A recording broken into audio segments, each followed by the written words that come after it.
Hard to believe it's already December, huh? Flies by. I hope everyone had a good Thanksgiving.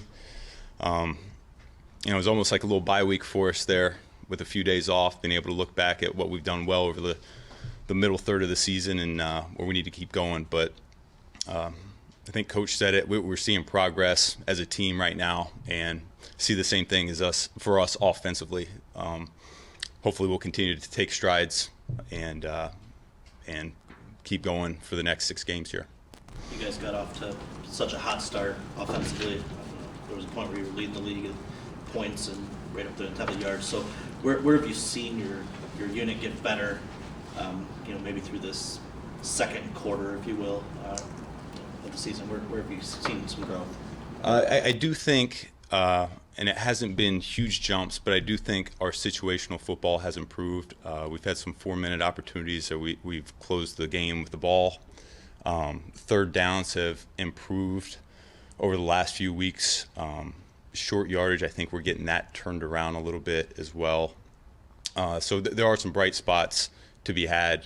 I think that the biggest drop off from the start to where we're at now is just the lack of explosive plays. I talked about that a couple weeks ago, and I want to say we're probably down 3 or 4 a game from where we were those first 4 or 5 games. So if we can generate a few more explosives, I think we'll be more dangerous as an offense, combined with better at third down, better short yardage, better situational football, 2-minute, 4-minute, and then continue to be a pretty solid red zone team. Where have you seen growth in your own coaching skill set, I guess, as you've learned to adjust and acclimate to the injuries you guys have dealt with through the year? Because you're starting to get healthier, but you went through a pretty rough stretch there in the middle. Yeah. It's every week. We see who's available and how best we can utilize them. And really this week's no different than that. It's a challenge, not just for me, but the entire staff, finding out who it is, who's going to be up, who's going to be active, and making sure they're all involved in some way, shape, or form in the game plan. We like to everyone have a role on offense as much as we can. So it's been a challenge. I think we've done a solid job at doing that, of trying to highlight the guys that we feel really good about each week. You got Jameson back on the practice field. I know last week there was more walkthroughs, but Wednesday, I don't know how limited he was, but you got to see him. Just maybe what jumped out to you about him, his speed, and what he might bring to the offense when he does in fact get back. Yeah, I've only seen him really full speed. That was yesterday, and certainly the speed does pop out. Hopefully we can keep getting him more reps and as he's getting acclimated, and we'll see where that takes us. But honestly, I've been more impressed than anything once he gets in between those white lines. His demeanor is all about football. It's what we thought we were getting when we drafted him back in the spring, and that's held true. The guy loves the game, and you can just see him light up, and he's all about ball. What does he need to show you, Ben, for you guys to feel confident in giving him some reps on Sunday and letting him play? What does he have to show you? To me, it's developing chemistry with the quarterback. I mean, yesterday was the first time I think Jared's thrown the ball to him, routes on air or competitive settings. So that takes time. That takes time. It's different than you acquire Josh Reynolds middle of the season and instantly that connection's there. So we're in a race to develop that as fast as we can, push that envelope, and that's just time on task. That's really all it is. It's been kind of bandied about a little bit of late by national folks as somebody who could be in the mix for a head coaching job this offseason. Don't imagine that's at the top of your mind, but it's not. Yeah. It's not. I don't even want to talk about it. Well, Yeah. what's the past year been like for you, though? I mean, it's this whole thing, looking at last year at this time till now, like I said, I haven't had a chance to reflect. But it's certainly been a whirlwind, putting in some different roles, and just as I've always done, just trying to do the best job at whatever I'm asked to do. But the future will take care of itself. I can't worry about that right now. I'm worried about us as an offense, continue to get better and score points, help us win games. Is it a feather in your cap, though? Does it feel good to hear that? I'm not worried about any of that. Yeah. What jumps out about Jacksonville when you throw on the tape with them defensively?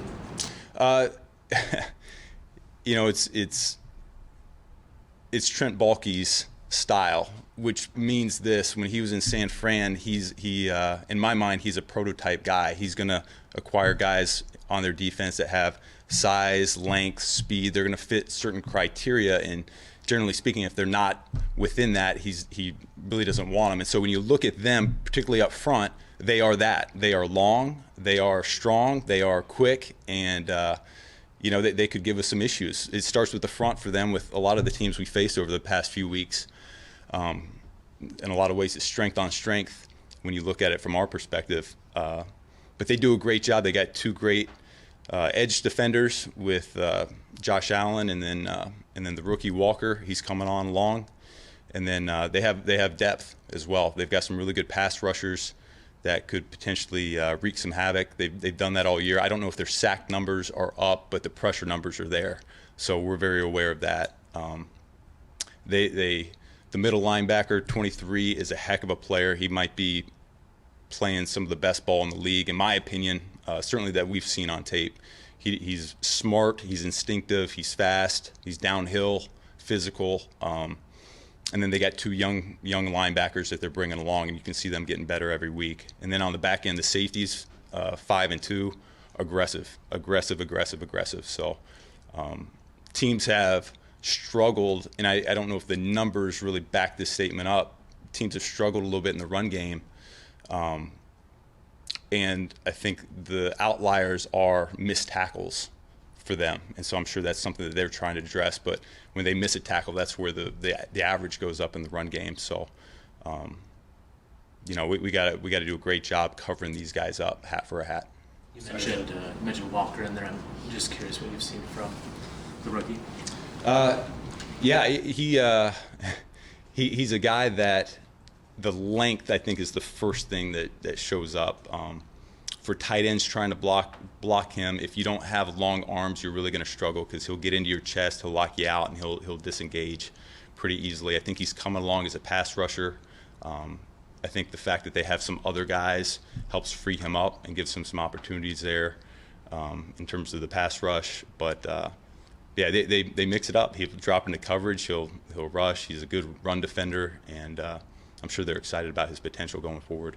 Sorry to go back to it because I know you don't want to talk about it, but I'm curious because there's so few head coaching opportunities, and that is the goal, I guess, for so many coaches to get there. You can't go into that unprepared. The opportunities come so fast at the end of the season. The interview opportunities come so fast at the end of the season. So how do you balance, putting 100% of your focus into your current job, but making sure that if the opportunity does arise, that you're at least prepared for it? 100% of my focus is on my current job, point blank. All I care about is beating the Jacksonville Jaguars. You just revisit the last play of the Buffalo game, just thoughts on, obviously in film it looked like there were some couple options that might have been open there. Did you like the call in retrospect? Would you have done something different? It's the classic. If it doesn't work, you're disappointed, and you have to always think, hey, is there something better? In hindsight, there's I wish we'd hit it. It comes down to that.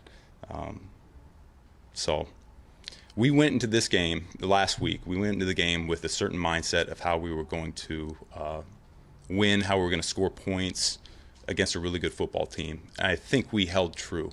And a lot of that, the aggressiveness that Coach Campbell had us going with on offense, I think it was a big reason why we were close there in that fourth quarter and came up one play short. If you're not going to go for it on 4th and 1, maybe do something safer there, run the ball. Sure. How do you sort of balance that? Sure is. Yeah. Sure is. Yeah. Just one other thing, I guess, on that. Jared missed a similar throw to Reynolds earlier in the year. 3rd and 1 or 4th and 1, whatever it was against Miami. Do you have to reevaluate letting him make that throw in that situation? I've got total trust in the guys out there to execute the play call, so I'm not going to overanalyze, hey, can he or can he not make this throw? Jared Goff can make pretty much every throw in this league, so that we'd ever ask him to do. So I got confidence in that. Yeah, last week with a couple guys out, Jared did face more pressure, more hits. How do you feel he's evolved this year and facing a little bit more pressure? Truthfully, I feel like earlier in the season, the weeks where we were struggling the most, call it New England and Dallas, it might have gotten in his head a little bit. I don't think it phases him now. I think he knows he's going to get hit each week. You know, that's part of playing the position in this league, particularly when you drop back pass. So he's aware of it. I think he's done a heck of a job being able to work the pocket, avoid, and find some clean throwing lanes. So once again, that's our point of emphasis. Continue to move, find that soft spot, not get too deep in the pocket to allow the edge rushers to affect us. And I think he's taken that criticism to home from weeks ago, and it's shown up over the last few weeks for us in a positive manner. One more on Jameson. I think around training camp I asked you, just thinking about implementing him in the offense. You said I can't even think about him right now in that way, but you're at the point now where you are maybe thinking a little bit how you can implement him. So is there any guy from your background that his skill set kind of mirrors that you kind of relate to, or do you start looking at other film like maybe what Miami does with some of their speed? Like how do you start thinking about how you can fit into the offense? I think back in the springtime we had a pretty good vision for how we're going to use him, and that hasn't changed, especially after what I saw yesterday. So we'll see, and it'll be a little trial and error too. Is he Tyreek Hill or Waddle from Miami? I don't know if he's quite like that. He's a little bit. He's unique. He's unique, and so we'll find out. We'll find out what he's capable of. And same thing we talk about in the springtime and the summertime with all the wideouts. We're gonna get them outside of their comfort zone a little bit and see if they can't surprise us with showing us some things. So we'll do that with him as well.